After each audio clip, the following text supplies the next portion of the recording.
Fellow Ghanaians, good evening. This is the 17th time that you are kindly opening the doors to your homes, to me, to enable me brief you about the issue of COVID-19, the steps being taken by government to eliminate it, and the measures being implemented to ease progressively and safely the restrictions put in place to defeat the virus. We in Ghana have certainly come a long way and have made significant progress in combating the disease. The angst, fear, and panic exhibited by many, especially when the first 2 cases were recorded on our shores, have been replaced in recent weeks by a growing sense of optimism and renewed hope that we are on our way to winning the battle against the pandemic. The improvement in the situation is all thanks to the effectiveness of the measures put in place by government, the cooperation and support of you, the Ghanaian people, and most certainly by the grace of Almighty God. Nevertheless, I appeal to each and every one of you to continue to tread on the path constructed by government and follow religiously all the social distancing, mask wearing, and enhanced hygiene protocols. They are and will remain our weapons in the struggle against the virus. In the same manner, we have to remember to continue improving our fitness by exercising and eating well, patronizing our healthy Ghanaian foods, which will boost our immunity to disease and help us in the fight against the pandemic. When I delivered update number 16, exactly 3 weeks ago, the number of recorded active cases, that is persons with the virus, stood at 1,847. This number, as of Friday, 18 September, has reduced considerably to 507 persons. There are currently some regions in the country without active cases. Greater Accra, Eastern, Ashanti, and Central regions account for some 80% of the active cases. As of Friday, 18 September 2020, the total number of tests conducted is 470,730.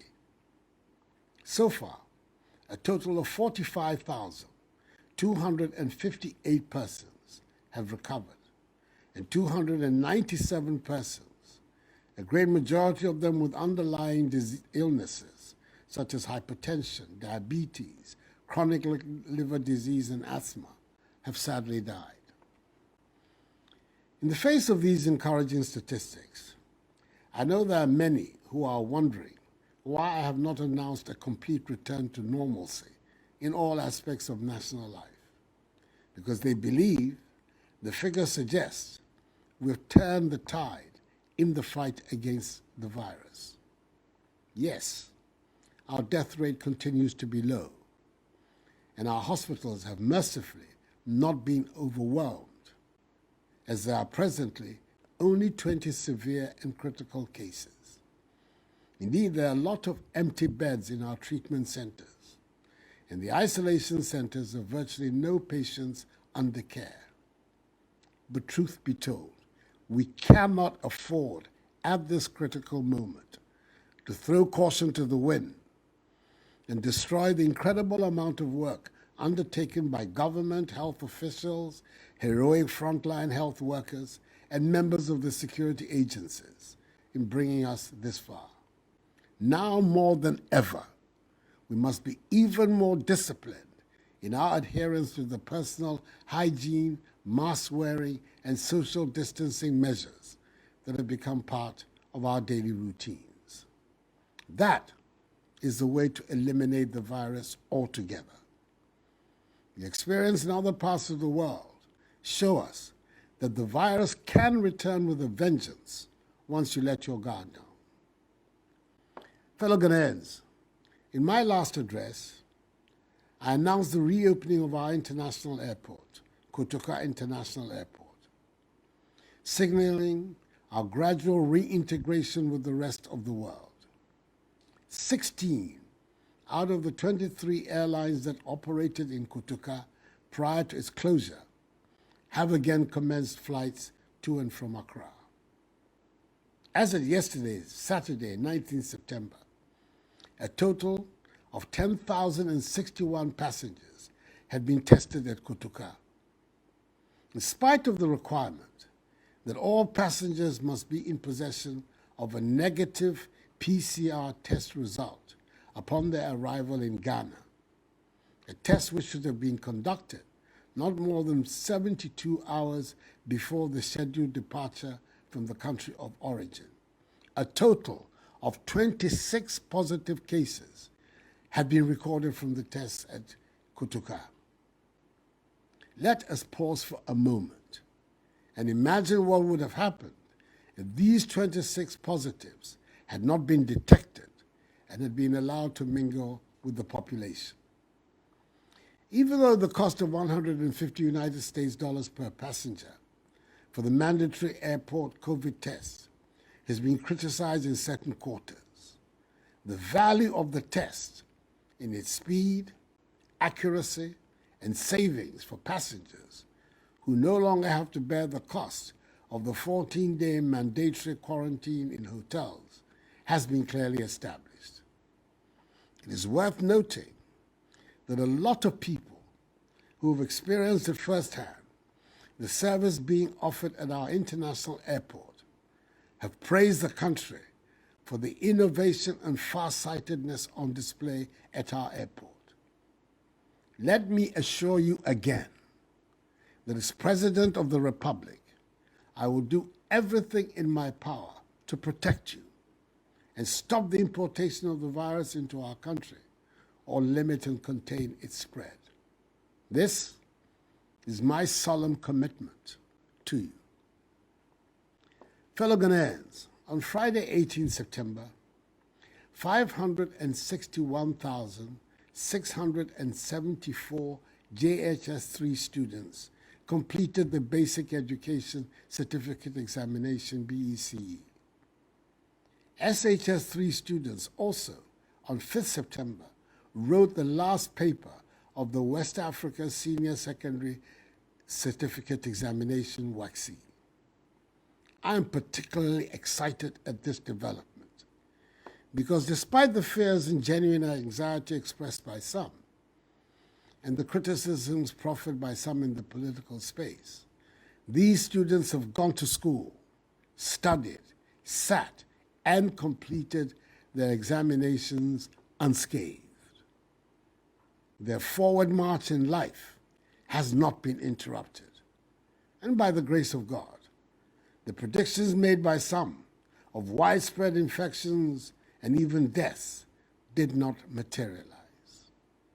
I pledged I'll be the last person to put the lives of students at risk, and I express my deep appreciation to all parents and guardians for the trust reposed in me and my government.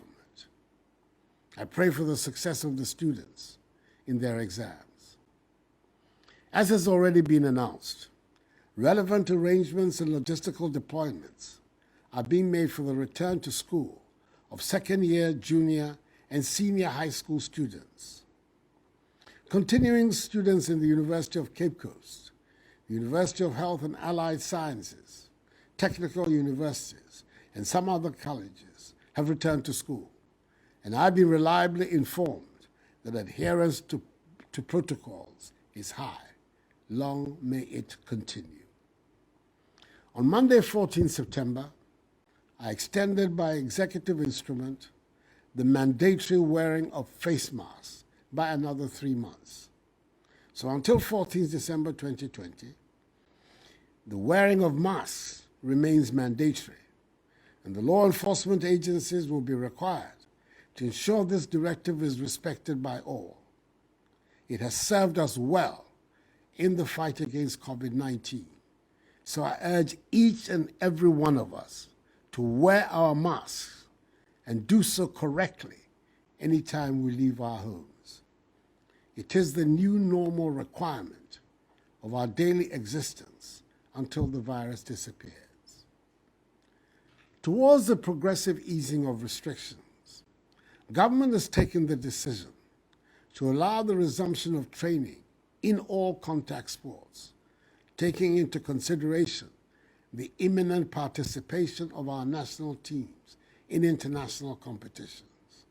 Indeed, some national teams have already been given the dispensation to begin training ahead of their international engagements. All sports people who are camped are to be tested regularly.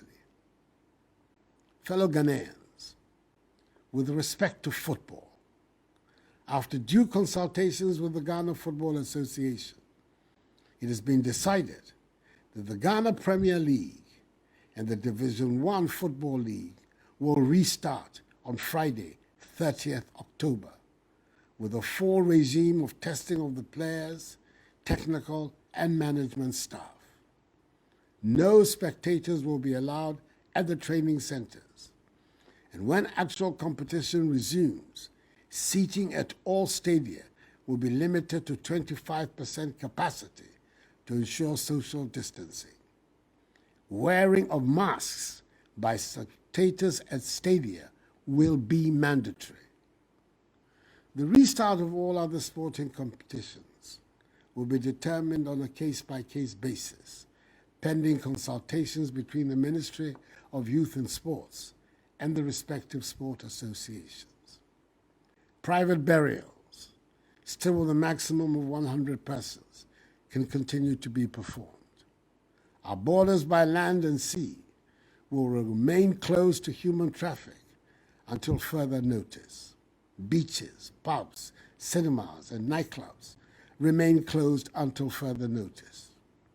All other institutions that have been cleared to function are to continue to do so in strict adherence to the COVID-19 protocols. Enuanom, Onyankopɔn adaroma, nneɛma ɛyɛ ba ɛwɔ yare no ho. Nanso, ɛda so wɔ hɔ, ɛnkɔɛ. Enti, yɛnkɔ so ndidi nhyehyɛeɛ aban ɛde ato hɔ no so. Titiri, ufifie a, hyɛ mask, kosi bere a wobɛba fie. Ɛno na ɛbɛboa ama yɛntumi apam yare ɛfiri yɛn man mu. Anyamime, nyumodromo, ni bi yano jogba, ye hela befa. Shimon, washweko hela akra, nuwe wo. Wayano, nuwa ye hela agbejiani. To, ni amlamo kefoshi. Beni afe ni, waye hela ni nkunim. Titriye, ke washishia, wawo maske. Kashi beni wabab kuwose. Energy noni ba wawo ni washwe hela akra kejamaneni.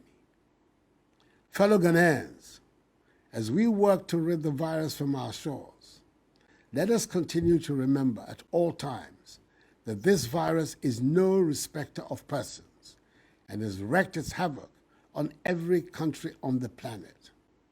There are countries that are imposing lockdowns all over again. Others are imposing curfews, all in a bid to curb the onset of fresh infections and a second wave. Let us continue to look out for one another and remain each other's keeper. United and with one goal in mind, we will emerge victorious in the fight against COVID-19. 0 active cases must be the ultimate aim. My rallying cry to you all remains, this too shall pass, for the battle is the Lord's. May God bless us all in our homeland, Ghana, and make her great and strong. I thank you for your attention, and have a good night.